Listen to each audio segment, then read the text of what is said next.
Hello, welcome to assembly language tutorial video number 1। इस video में हम सीखेंगे actually ARM V7 cortex M3 devices के प्रोसेसर के बारे में। हम शुरू करेंगे अपनी डिस्कशन एम्बेडेड सिस्टम से, micro controllers, micro processor architecture और रजिस्टर सेट से होते हुए हम आज का लेक्चर एंड करेंगे प्रोसेसर ऑपरेटिंग मोड्स पर। So let's start. Embedded system की एग्जांपल के तौर पर मैं आपको एक छोटी सी एग्जांपल देना चाहूँगा कि लेट्स सपोज आप टाइमिंग कैलकुलेशन करना चाहते हैं किसी चीज़ की, रियल वर्ल्ड की। तो आप इसके लिए लेट्स सपोज स्टॉप वॉच की फंक्शनैलिटी किसी सिस्टम से हासिल करना चाहते हैं, तो आप इसके लिए एक लैपटॉप नहीं ख़रीदेंगे। आप ऐसे करेंगे कि आप एक डेडिकेटेड स्टॉप वॉच ही ख़रीदेंगे जो कि सिर्फ स्टॉप वॉच का काम करेगी, क्योंकि आप चाहते हैं कि लिमिटेड रिसोर्सेज हैं आपके पास, आप ज़्यादा पैसे नहीं खर्च करना चाहते, आप पूरी फंक्शनैलिटी हासिल करना चाहते हैं अपने काम की। तो आप एक्चुअली वही सिस्टम ख़रीदेंगे जो कि आपकी रिक्वायर्ड फंक्शनैलिटी पूरी करता है। तो stop watch is a good example of embedded system. इसके अलावा टेलीफोन सिस्टम जो कि सिर्फ आपको एक जगह से दूसरी जगह कॉल करने में मदद देता है, ये भी एम्बेडेड सिस्टम हो सकता है। इसके अलावा वॉशिंग मशीन्स के इलेक्ट्रॉनिक सिस्टम्स एम्बेडेड सिस्टम्स हो सकते हैं। आप कोई प्रोजेक्ट बनाते हैं जिसमें आप एक माइक्रो कंट्रोलर यूज़ करते हैं और उससे प्रोग्राम्ड काम लेते हैं, एक प्रोग्राम फंक्शनैलिटी उसमें की जो है सलाहियत पैदा करते हैं, तो ये भी एक एम्बेडेड सिस्टम की एग्जांपल है। सैटेलाइट्स आप देखते हैं, उनके अंदर कंप्यूटर्स लगे होते हैं, उनमें माउस कीबोर्ड और मॉनिटर्स वगैरह इस तरह की चीज़ें तो नहीं ना होंगी। एक्चुअली उनके अंदर मखसूस फंक्शनैलिटी परफॉर्म करने वाले सिस्टम्स होंगे जो कि एम्बेडेड सिस्टम्स कहलाएंगे। So let's move towards discussion of embedded systems.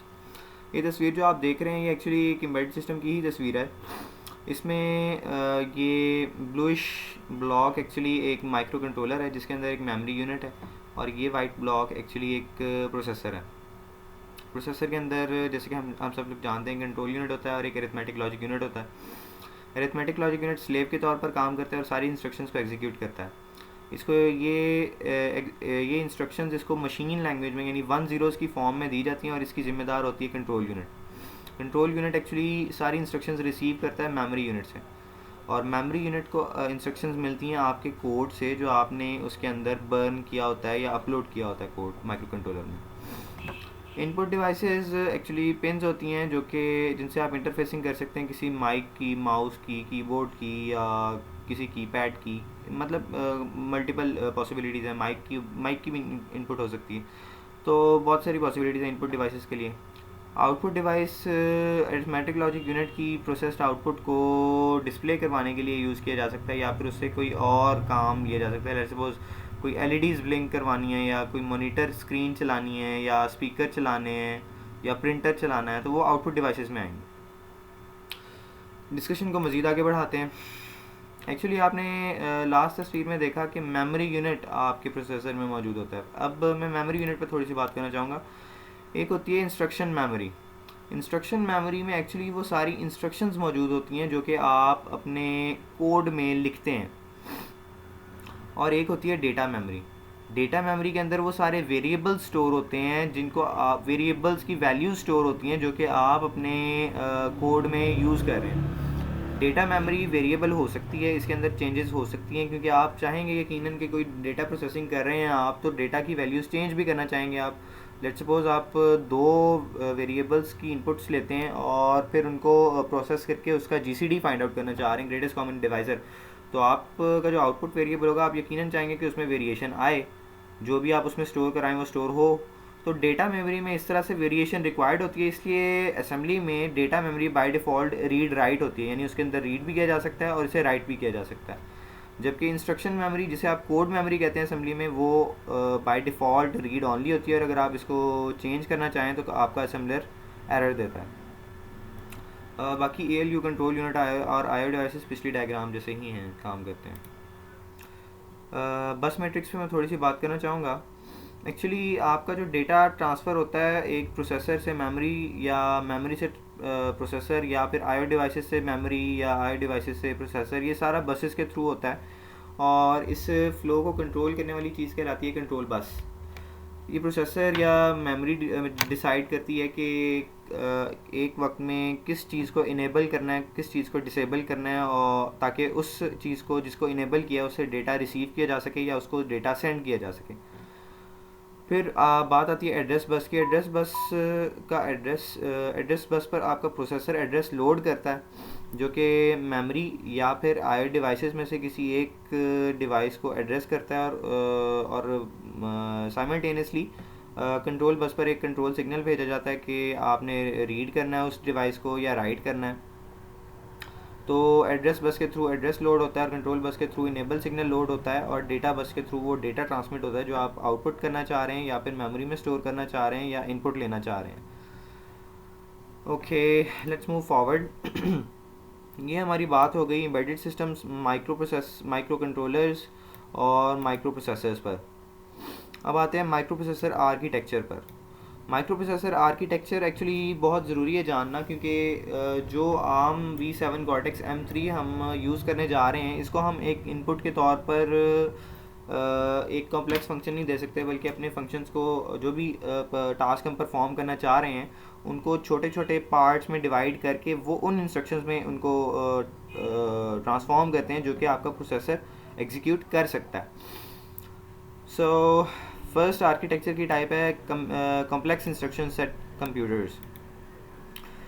Actually इसमें होता ये कि लेट सपोज आपने स्क्वायर रूट का फंक्शन इम्प्लीमेंट करना है, तो आप क्या करेंगे, कॉम्प्लेक्स इंस्ट्रक्शन सेट कंप्यूटर में आप ये करेंगे कि आप स्क्वायर रूट की लॉजिक, स्क्वायर रूट का जो आंसर होता है, जिस तरीके से एक नंबर को दो नंबर्स को एक नंबर को लेकर आप स्क्वायर रूट फाइंड आउट करते हैं, वो सारा आप गेट लेवल पर इम्प्लीमेंट करके या ट्रांजिस्टर लेवल पर इम्प्लीमेंट करके आप अपनी आईसी के अंदर उसे फैब्रिकेट कर देते हैं, अपने प्रोसेसर के अंदर फैब्रिकेट कर देते हैं। जिससे ये होता है कि जब आप इनपुट देते हैं तो डायरेक्टली वो अपनी फैब्रिकेशन, अपनी जो उसका आर्किटेक्चर है उसकी बेसिस पर आपको स्क्वायर रूट का रिज़ल्ट शो करवा देता है। इसमें आपको सॉफ्टवेयर में बहुत कम काम करना पड़ता है, सारी इम्प्लीमेंटेशन हार्डवेयर में होती है। दूसरी माइक्रो प्रोसेसर आर्किटेक्चर की टाइप है risk, reduced instruction set computers. Reduced instruction set computer को रिड्यूस्ड इंस्ट्रक्शन सेट कंप्यूटर इसलिए कहा जाता है कि इसमें हार्डवेयर की इम्प्लीमेंटेशन बहुत रिड्यूस्ड लेवल पर होती है। होता ये है कि एक्चुअली लेट सपोज फिर आप स्क्वायर रूट ही फाइंड करना चाह रहे हैं, तो आप क्या करेंगे कि स्क्वायर रूट की लॉजिक सॉफ्टवेयर में इम्प्लीमेंट करेंगे और प्लस माइनस मल्टीप्लाई डिवाइड और मॉड्यूलस की टर्म्स में उसे इम्प्लीमेंट कर देंगे सॉफ्टवेयर में, और आप अपने प्रोसेसर को जो डिज़ाइन करेंगे वो एक्चुअली इन 4-5 इंस्ट्रक्शंस के लिए डिज़ाइन करेंगे, राइट। इस सूरत में आपका सॉफ्टवेयर थोड़ा कॉम्प्लेक्स होगा लेकिन हार्डवेयर बहुत सिंप्लीफाइड होगा। तो आपका जो arm V7 cortex M processor है वो एक्चुअली रिस्क आर्किटेक्चर पर मुश्तमिल है। So let's move to register set. Register set की information actually programming point of view से बहुत ज़रूरी है, ताकि आपको पता चले कि किस काम के लिए आप किस किस्म का रजिस्टर यूज़ कर सकते हैं। R0 से एक्चुअली आपका जो arm V7 cortex M processor है उसके अंदर 16 रजिस्टर्स का एक सेट होता है, जिनमें से कुछ जनरल पर्पज़ होते हैं, कुछ स्पेशल पर्पज़ होते हैं। जनरल पर्पज़ रजिस्टर्स की तादाद 13 है, जिनमें से R0 से R7 तक के रजिस्टर्स को जनरल पर्पज़ लो रजिस्टर्स कहते हैं। इनको जनरल पर्पज़ लो रजिस्टर कहने का मकसद ये है कि ये जो आपकी 16 बिट इंस्ट्रक्शंस होती हैं वो एक्चुअली सिर्फ इन्हीं को एक्सेस कर सकती हैं। हाई रजिस्टर्स को, जो कि R8 से R12 तक हैं, जनरल पर्पज़ हाई रजिस्टर्स, इनको आपकी 16 बिट इंस्ट्रक्शंस एक्सेस नहीं कर सकती। उसकी रीज़न ये है कि जो 16 बिट इंस्ट्रक्शंस होती हैं एक्चुअली उनमें रजिस्टर का एड्रेस स्टोर करने के लिए 3 बिट्स मौजूद होती हैं, और हम सबको पता है कि 0 से लेकर 7 तक के नंबर्स को आप 3 बिट्स में इनकोड कर सकते हैं, यानी 000 से 111, ये 3 बिट्स हैं। ऑल डाउन 000 से ऑल डाउन टुवर्ड्स 7 जो कि 111 होता है, आप 7 एड्रेसेस को अकोमोडेट कर सकते हैं। तो इसलिए 16 बिट इंस्ट्रक्शन के अंदर 3 बिट्स रिजर्व्ड होती हैं एड्रेस के लिए, और जो 32 बिट इंस्ट्रक्शंस होती हैं उनमें एक्चुअली 4 बिट्स रिजर्व होती हैं रजिस्टर्स के एड्रेस के लिए। तो इसलिए आप 4 बिट्स के अंदर R0 से R7 का एड्रेस भी स्टोर कर सकते हैं और R8 से R12 का एड्रेस भी स्टोर कर सकते हैं। इसलिए 32 बिट इंस्ट्रक्शंस इन दोनों टाइप्स के रजिस्टर्स को एक्सेस कर सकती हैं। लेकिन 16 बिट इंस्ट्रक्शन सिर्फ R0 से R7 तक की इंस्ट्रक्शंस को अकोमोडेट कर सकती हैं। फिर R13 पे आ जाते हैं, MSP और PSP। एक्चुअली ये स्टैक पॉइंटर है, R13 स्टैक पॉइंटर है जो कि आपके सिस्टम स्टैक जो MSP है और प्रोसेस स्टैक जो कि PSP है उनका सॉरी उनका रिकॉर्ड रखती है कि उनके ऊपर पुश एंड पॉप किस पॉइंट से होना है, आपके स्टैक का स्टेटस क्या है, उसकी इन्फॉर्मेशन R13 में स्टोर होती है। फिर आ जाते हैं R14 पर जो कि लिंक रजिस्टर है, बल्कि इससे पहले आ जाते हैं प्रोग्राम काउंटर पर।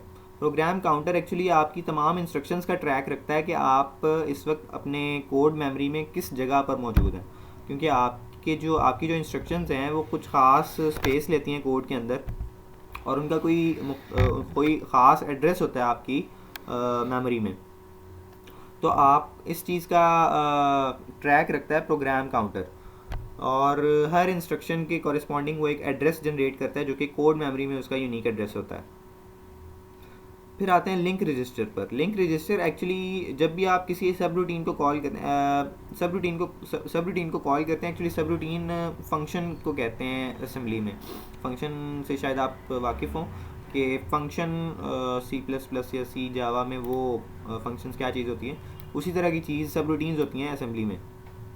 तो लिंक रजिस्टर का काम होता है एक्चुअली फंक्शन की रिटर्न एड्रेस को स्टोर करना, और ये एड्रेस वो हासिल करता है प्रोग्राम काउंटर से, क्योंकि आपको पता है प्रोग्राम काउंटर जो है वो हर इंस्ट्रक्शन का ट्रैक रखता है। तो जब भी आप एक सब रूटीन को कॉल करते हैं अपने मेन फंक्शन में या किसी और सब रूटीन में, तो आपका लिंक रजिस्टर प्रोग्राम काउंटर का जो हालिया एड्रेस होता है उसे अपने अंदर कॉपी कर लेता है, और इस तरह आपका जब फंक्शन से रिटर्न करते हैं आप, तो एग्जैक्टली उसी जगह पर वापस आ सकते हैं जिस जगह पर आपने छोड़ा था अपना मेन या अपना पेरेंट सब रूटीन। ये हमारी बात मुकम्मल हो गई रजिस्टर सेट पर। So let's move forward two processor operating modes. Processor operating modes actually privilege हो सकता है या अनप्रिविलेज हो सकता है, यानी आप या तो यूज़र लेवल पर प्रोग्रामिंग कर सकते हैं अपने माइक्रो कंट्रोलर पर, या फिर आप डेवलपर लेवल पे प्रोग्रामिंग कर सकते हैं। डेवलपर लेवल पर प्रोग्रामिंग के लिए जो आप स्टैक यूज़ करेंगे वो होगी MSP, और आपका लेवल कहलाएगा प्रिविलेज लेवल। इसमें आप सिस्टम की फाइल्स, सिस्टम मेमोरी मैप और बहुत सारी चीज़ों तक आपको एक्सेस मिल जाती है। एक्चुअली आप अपने पूरे माइक्रो कंट्रोलर का बिहेवियर इसमें डिफ़ाइन कर सकते हैं कि कहाँ पर कौन सी चीज़ सेव होगी। प्रिविलेज लेवल में आपको यहाँ तक एक्सेस मिल जाती है, जबकि अनप्रिविलेज लेवल में आप काम करते हैं PSP में, जो कि प्रोसेस स्टैक पॉइंटर है। आपकी stack actually process stack pointer होती है, और इसमें आपको सिर्फ एप्लीकेशंस को रन करने की इजाज़त होती है, आपको एक्चुअली सिस्टम फाइल्स तक एक्सेस नहीं मिल रही होती।